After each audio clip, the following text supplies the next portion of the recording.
নমস্কাৰ সকলোকে।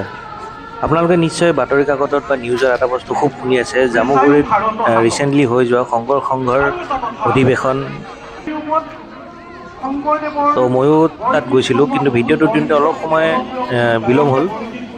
কিন্তু আপোনালোকক মই ভিডিঅ'টো দেখাব খুজিছোঁ যে ইয়াত একচুৱেলি হয় কি, এইটো কিয় অনুষ্ঠানটো পাতা হয় বা ইয়াত কি কি হয়, সকলোবোৰ আপোনাক ডিটেইলছ দিব খুজিছোঁ। যিসকল নতুনকৈ আহিছে চেনেলটো ছাবস্ক্ৰাইব কৰিব আৰু ভিডিঅ'টো শেষলৈকে চাই থাকিব। কিছু দৰকাৰী তথ্য মই আপোনালোকক দিবলৈ চেষ্টা কৰিম। তাৰ আগতে আমাৰ মৰমৰ জুবিন দাক এটা সৰুকৈ ট্ৰিবিউট। তেওঁ আমাৰ মাজত নাথাকা আজি প্ৰায় 4-5 মাহে হ'ল, কিন্তু এনেকুৱা লাগে যেন তেওঁ কালি পৰহি আকৌ ঘূৰি আহিব, আকৌ নতুনকৈ আমাৰ মাজত আহি গান গাব, বিহু ষ্টেজত উঠি গান গাব। কিন্তু সময় বৰ নিষ্ঠুৰ, তেওঁ আমাৰ মাজত নাই। এইবাৰ এইটো 95 নম্বৰ অধিৱেশন হয়, গতিকে আপোনালোকে সন্মুখৰ ভিডিঅ'টো দেখাই পালে যে 95খন ফ্লেগ উত্তোলন কৰিছে। প্ৰত্যেক বছৰে বেলেগ বেলেগ জেগাত হয়। এবাৰ জ্যোতি বিষ্ণু সামান্য ক্ষেত্ৰ যি আছে জামুগুৰিত, তাত অনুষ্ঠানটো আয়োজিত কৰা হ'ল। এয়া দেখিব পাইছে আপুনি, লাখ লাখ ভকত জমা হৈছে। গতিকে এই অনুষ্ঠানটোক প্ৰায় নৰ্থ ইষ্টৰ কুম্ভ মেলা বুলিও জনা হয়। ইয়াতে আপোনাৰ মানে শ্ৰীমন্ত শংকৰদেৱ সংঘৰ প্ৰতাপ প্ৰসংগ, মানে মৰ্ণিং পুৱা ভাগৰ প্ৰেয়াৰ, নাম প্ৰসংগ, কীৰ্তন, গুণমালা সকলো পঢ়া যায়। দিন ৰাতি এই অধিৱেশন চলি থাকে, খোৱা বোৱাৰো চব যোগান ধৰা হয়। আৰু বহুত বিশাল কোটি টকাৰ ইনভেষ্টমেণ্টৰ ওপৰঞ্চি এই অনুষ্ঠানটো পতা হয়।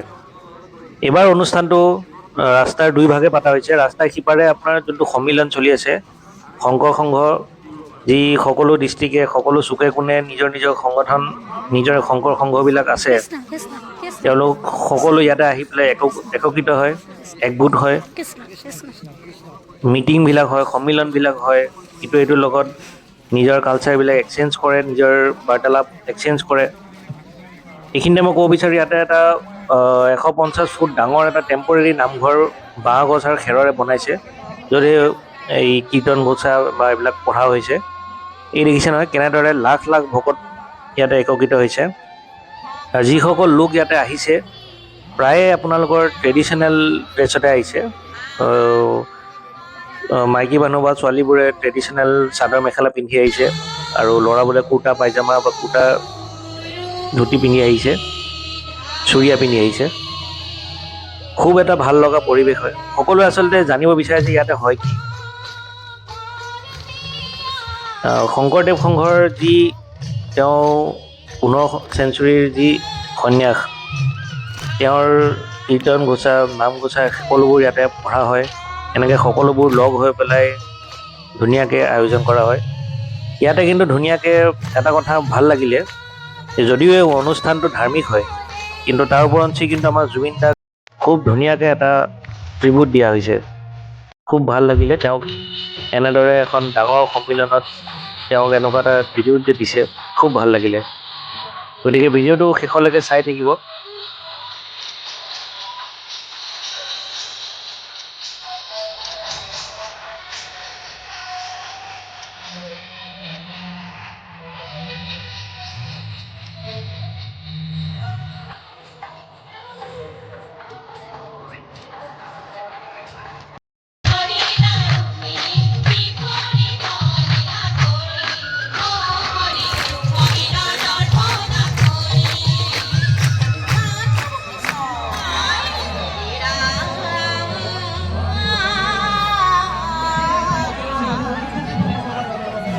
Rukmini Mono Bangsa Puri Le Purono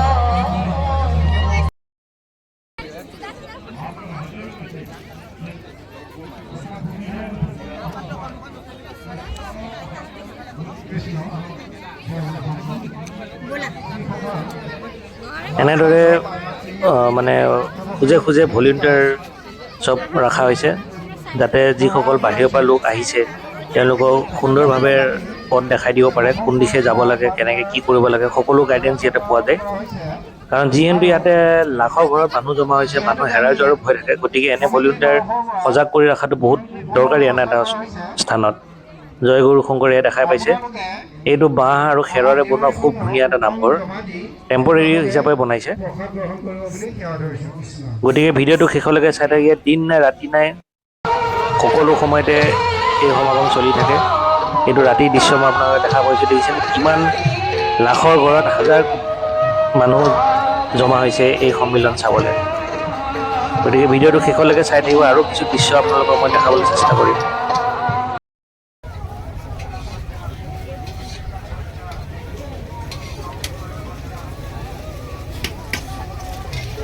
ৰাস্তাৰ এক চাইডে আপোনাৰ এই সন্মিলন আছিলে, ৰাস্তাৰ এনে চাইডে আছে আপোনাৰ এই প্ৰদৰ্শনী ক্ষেত্ৰ। প্ৰদৰ্শনী ক্ষেত্ৰ মানে ইয়াতে কি হৈছে আপোনাৰ কেইবাখনো ষ্টল তেনেকুৱা লগা হৈছে, য'ত ট্ৰেডিশ্যনেল বস্তু, ট্ৰেডিশ্যনেল গামোচা, ট্ৰেডিশ্যনেল চাদৰ মেখেলা, আমাৰ অসমীয়া ট্ৰেডিশ্যনেল যি মিউজিকেল ইনষ্ট্ৰুমেণ্ট আছে সকলোবোৰ ডিছপ্লেত ৰখা হৈছে। দেখিছে ইয়াতো মানুহৰ খুব ভিৰ, বাচন বৰ্তন এইবিলাক চব কাঁহী বাচি চব ট্ৰেডিশ্যনেল হয়, সকলোবোৰ দোকানত লাগে। ইয়াতে কোনো চাইনিজ প্ৰডাক্ট বা ফৰেন বিদেশী বস্তু দিয়া হোৱা নাই। এই আমাৰ যি আহোম ডাইনেষ্টিৰ যি ধৰণৰ বিভিন্ন তৰোৱাল, সেইসমূহ ইয়াতে ডিছপ্লে কৰা হৈছে। কিনিবও পাৰে, যোনে যোনে বহুতে কিনিও লৈ গৈছে দেখিছোঁ। এইবিলাক চব কিন্তু ট্ৰেডিশ্যনেলে, কোনো চাইনিজ প্ৰডাক্ট নহয়।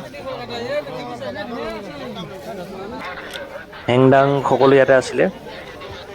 এইটো প্ৰদৰ্শনী ক্ষেত্ৰ হয়। ৰাস্তাৰ মই আগতেও কৈছোঁ, ৰাস্তাৰ আন চাইডে সন্মিলন চলি আছে, শংকৰ সংঘৰ মিটিং চলি আছে, নামঘোষা পঢ়া, কীৰ্তন পঢ়া এইবিলাক চলি আছে। আৰু ৰাস্তাৰ আন চাইডে এইটো প্ৰদৰ্শনী ক্ষেত্ৰ। প্ৰদৰ্শনী ক্ষেত্ৰতে আপুনি দেখি বুজিয়ে পাইছে চাগে কিমান মানুহ ইয়াতে একত্ৰিত হৈছে। 3 দিনৰ এই অনুষ্ঠানত লাখ লাখ মানুহৰ ইয়াতে অহা হৈছে। আৰু যিটো খোৱাস্থলী তাতো মই ভিডিঅ'টো দেখুওৱা নহ'ল, কাৰণ ভাল নালাগে তেনেকুৱা এটা স্থানত ভিডিঅ'টো কৰিবলৈ। কিন্তু একেলগে মোটামুটি 30-40 হাজাৰ মানুহ একেলগে বহি খোৱাৰ মানে ব্যৱস্থা কৰা হৈছিলে। এতিয়া দেখিব পাইছে আপুনি অসমীয়া যন্ত্ৰ পাতি সকলোবোৰ ইয়াতে দিয়া হৈছে। এয়া সকলো অসমীয়া, আমাৰ একদম খাটি অসমীয়া বাদ্যযন্ত্ৰ।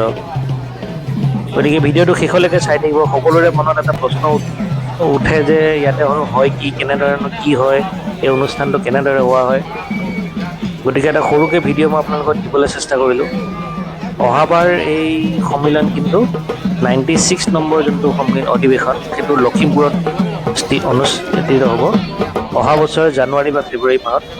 গতিকে ভিডিঅ'টো দেখি যিসকলে ভাল পাইছে যে যাব লাগিছিলে, তেনেকুৱা মন দুখ নকৰিব। অহা বছৰ আকৌ এই অনুষ্ঠান হ'ব, প্ৰত্যেক বছৰে হয়। অহা বছৰ লখিমপুৰত আহিবলৈ নিশ্চয় নাপাহৰিব। এইবিলাক চব হাতৰে বোৱা ট্ৰেডিশ্যনেল বস্তু হয়, কোনো মেচিন ইউজ কৰা নাই বা কোনো বিদেশী প্ৰডাক্ট নহয়। অসম জুৰি ৰাজ্যৰ বিভিন্ন প্ৰান্তৰ পৰা যিসকল লোক আহিছে, ইয়াৰ পৰা নিজৰ পচন্দৰ বস্তুসমূহ লৈ গৈছে। এইবোৰ কিছুমান খেলনা বস্তু সৰু পোৱালীৰ বাবে, এইবোৰ বেগ, আৰু আগলৈ গৈ পেলাই খোৱাৰো জেগা আছে। 2-3খন ষ্টল খোৱাৰো ৰখা হৈছে, কাৰণ এনেকুৱা প্ৰদৰ্শনী ক্ষেত্ৰত খোৱাৰ অনুষ্ঠান থাকিবই। খুব ধুনীয়া এটা পৰিৱেশ হয়। প্ৰত্যেক বছৰে অসমত এই অনুষ্ঠান পাতে। অহা বছৰ লখিমপুৰত হ'ব, এইবাৰ জামুগুৰিত হৈছে, অহা বছৰ লখিমপুৰত হ'ব। যিসকলে এবাৰ আহিবলৈ সময় সুবিধা নাপালে সাজু হৈ থাকিব। অহা বছৰ জানুৱাৰী ফেব্ৰুৱাৰী মাহত লখিমপুৰত আয়োজিত হ'ব এই গ্ৰন্থমেলা।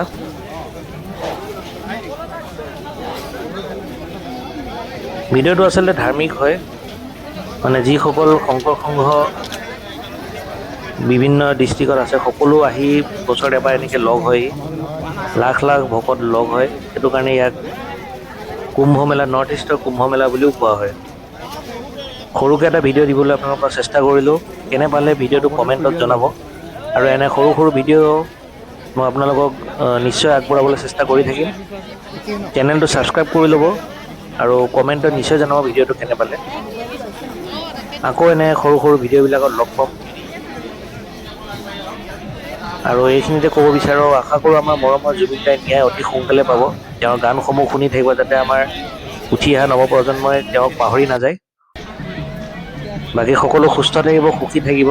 এনেদৰে ভিডিঅ'বিলাকত আকৌ লগ পাই থাকিম। আৰু আপোনালোকক ৰিকুৱেষ্ট কৰিছোঁ, যিসকল নতুনকৈ আহিছে চেনেলটো ছাবস্ক্ৰাইব কৰি ল'ব, যাতে আমিও উৎসাহ পাওঁ এনেদৰে ভিডিঅ' আপোনালোকক আগবঢ়াবলৈ। আকৌ এটা ভিডিঅ'ত লগ পাম। ধন্যবাদ।